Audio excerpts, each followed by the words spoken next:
Buenas tardes. Bueno, yo les vengo a hablar acerca de el trabajo denominado Una propuesta para mejorar el proceso de asignación tutor-tutorado a través de perfiles borrosos. Yo soy docente de la Facultad de la Universidad Autónoma del Carmen, de la Facultad Ciencias de la Información. Desde hace más de una década, el profesor universitario ha enfrentado el desafío de asumir el rol de tutor. ¿Por qué es un desafío? Porque él tiene que fungir como una guía para un estudiante a lo largo de su vida académica. Si eso se le añade de que no nada más tiene a su cargo a un solo tutorado, sino a más de uno, el desafío se vuelve más grande. Ahora, cada estudiante tiene distintas necesidades y actitudes, aptitudes también, por lo que hace que el desafío que presenta el tutor sea más grande, sea mayor. A partir de ese desafío, nosotros partimos de una hipótesis. Nosotros, un grupo de trabajo, creemos que es posible potenciar las habilidades de los tutorados si tienen una guía adecuada. Para ello, nosotros partimos de la idea de que depende mucho del perfil tanto del tutor como del tutorado, que haya una cierta afinidad. ¿Para qué? Para que se puedan potencializar esas habilidades. Siguiente. ¿Pero qué es un perfil? Bueno, de acuerdo a la Real Academia Española, un perfil es un conjunto de características que van a describir a una persona o a un objeto.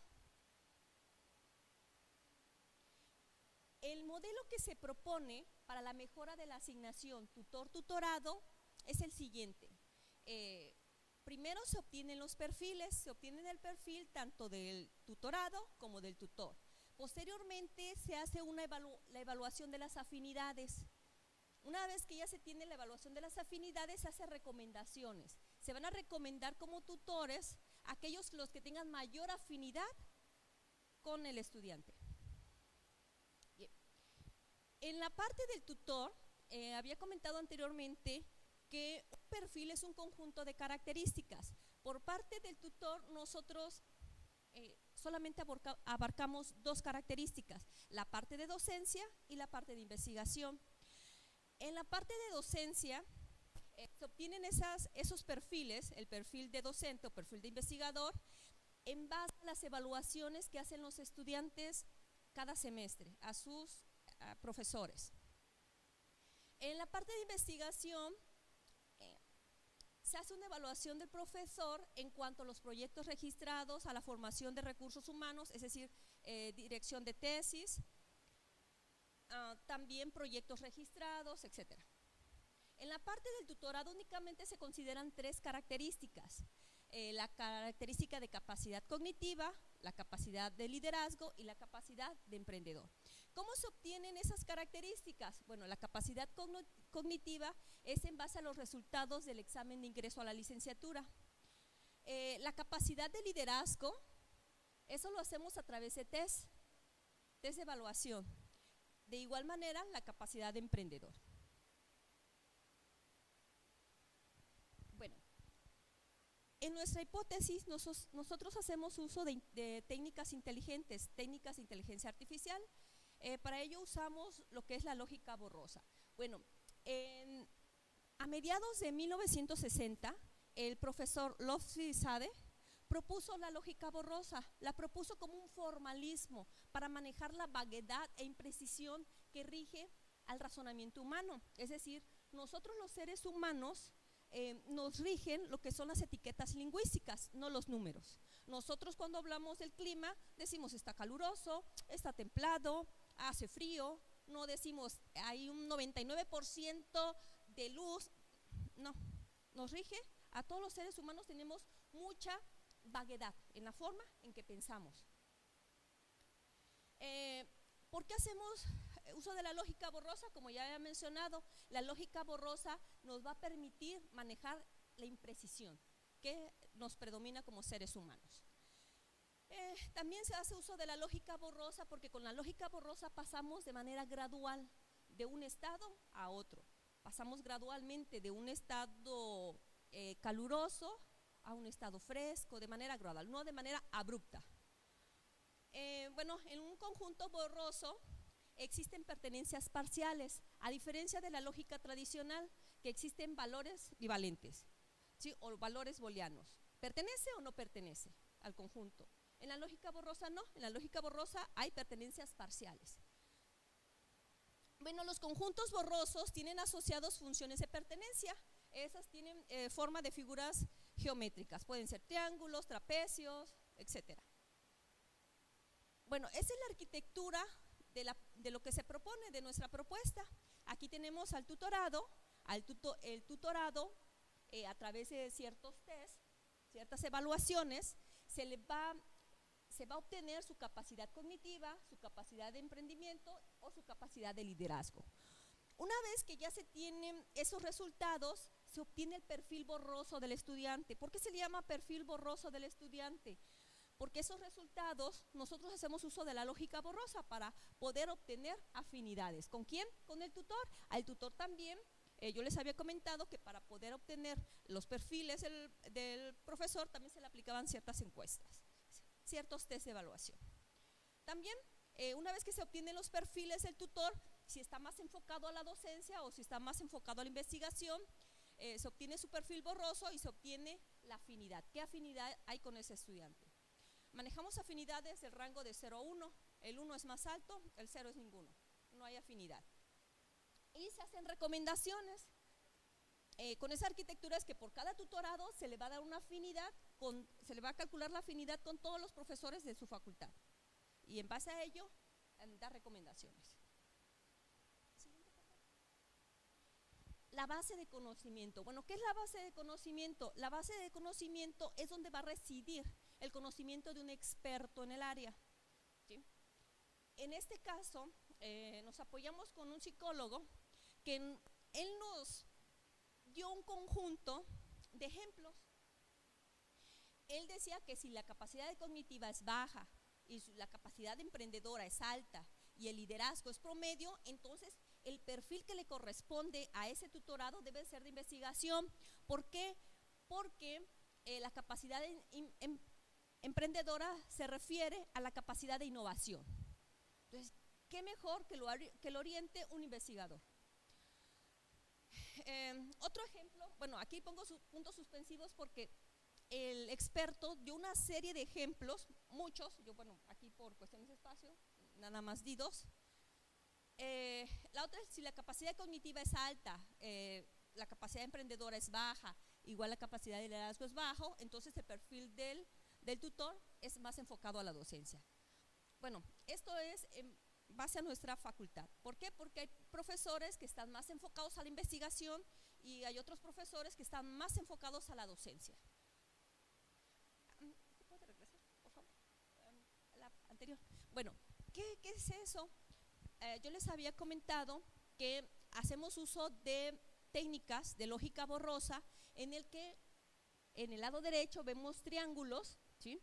Esos son funciones de pertenencia triangulares. Esas nos van a permitir calcular la afinidad de cada nuevo estudiante con base a cada una de esas características. La característica cognitiva, capacidad emprendedora y la capacidad de liderazgo.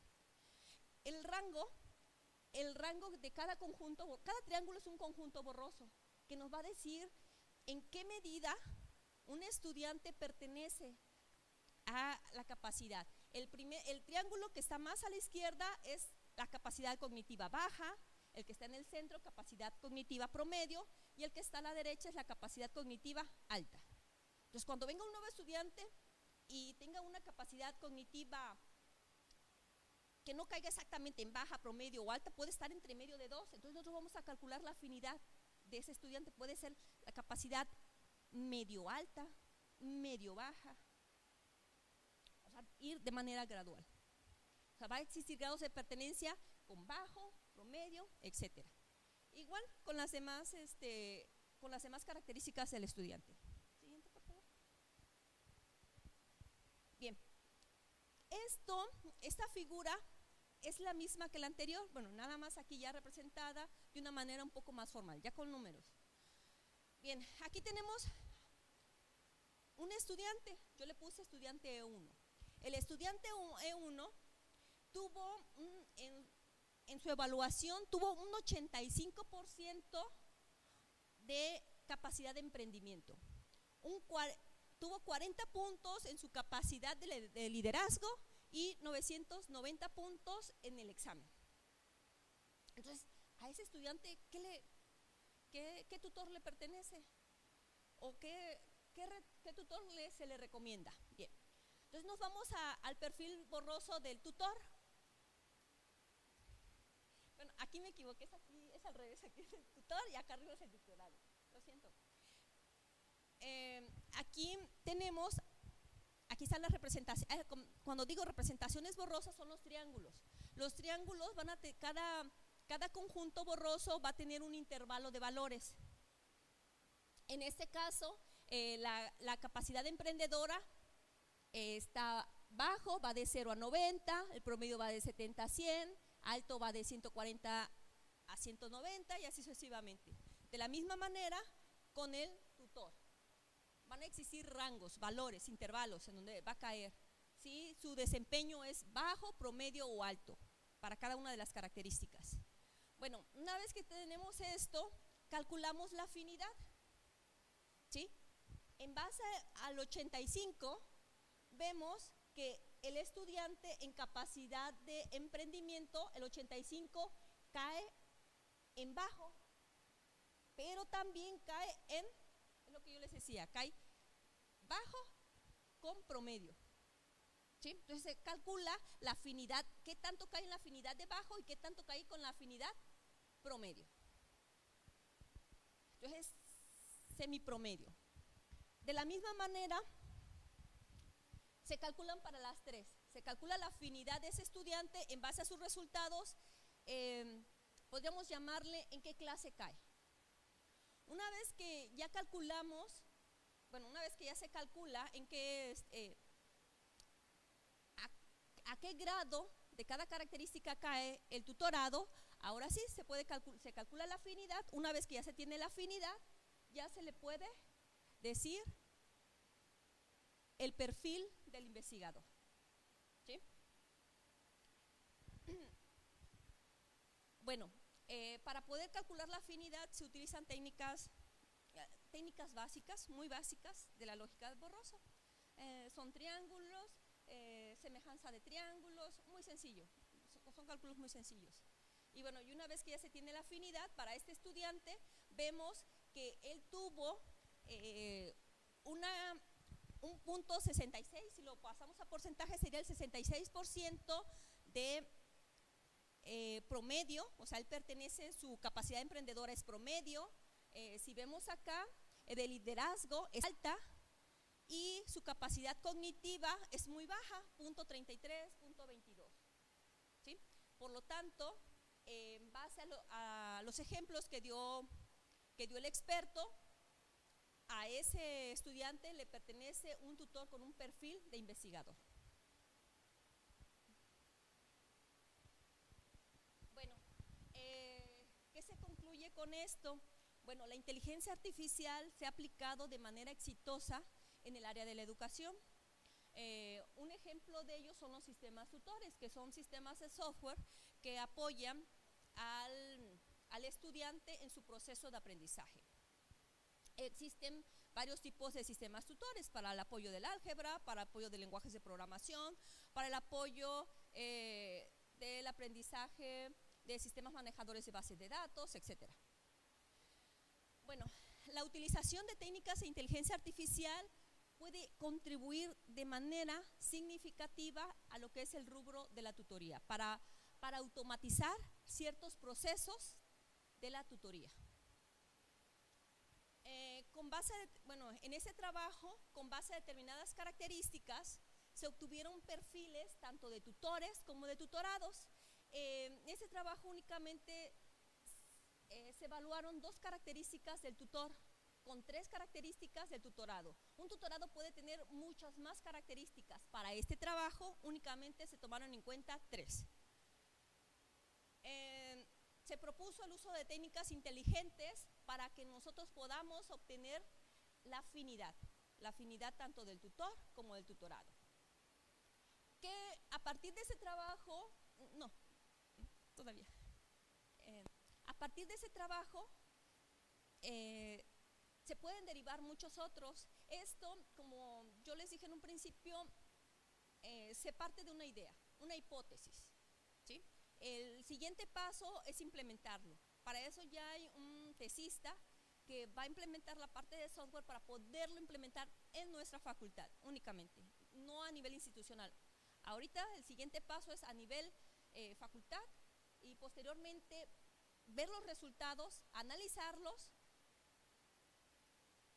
y para en un futuro, si hay un éxito, poderlo extender. Aún no puedo decir la hipótesis si fue rechazada o fue aceptada, porque es una propuesta. El trabajo lo dice, una propuesta para la mejora, es una propuesta. En un trabajo de investigación se presentan en este tipo de foros trabajos que están iniciando, que ya están en desarrollo o totalmente trabajos finalizados. Bueno, mi trabajo es que nosotros partimos de una hipótesis, es proponer mejor, automatizar el proceso de asignación tutor-tutorado. ¿Por qué surge esto? Bueno, esto surgió porque nosotros detectamos en otra facultad que no es la nuestra, que, entre comillas, los tutores le quedaban chicos a los tutorados, chicos activos, hiperactivos, y no había afinidad. Entonces, esos chicos no eran explotados, entonces por eso surgió ese trabajo, esa propuesta. Bueno, de mi parte es todo. Gracias. Muchas gracias a la maestra. Un tema bastante interesante. Se agotó el tiempo, pero si alguien desea hacer alguna pregunta por lo interesante del tema, la podemos hacer rápidamente. Maestra, gracias por su presentación. Nuestra duda era, bueno, aún no lo ponen en práctica. ¿Qué pasaría, por ejemplo, o han contemplado de que si se acumulan demasiados para un tutor, o sea, de acuerdo al perfil, o sea, ¿qué piensan hacer? Porque luego a veces así en papel se ve muy atractivo, pero cuando tiene uno los estudiantes y resulta que o sea, encajan en el mismo perfil, resulta que todos para un maestro, o sea, ¿cómo está eso? Porque luego a veces no, o sea, no se alcanza a cubrir, ¿no? La meta que uno tiene, o la idea que uno tiene, pero la realidad luego es complicada, ¿no? Yo en un principio había mencionado que se va a dar recomendaciones. Para cada tutorado se le piensan dar 3 recomendaciones. Supongamos, al tutorado, E1, el estudiante E1, tiene un 90% de afinidad con el profesor 5, un 60% con el profesor 7 y un 30% con el profesor 8.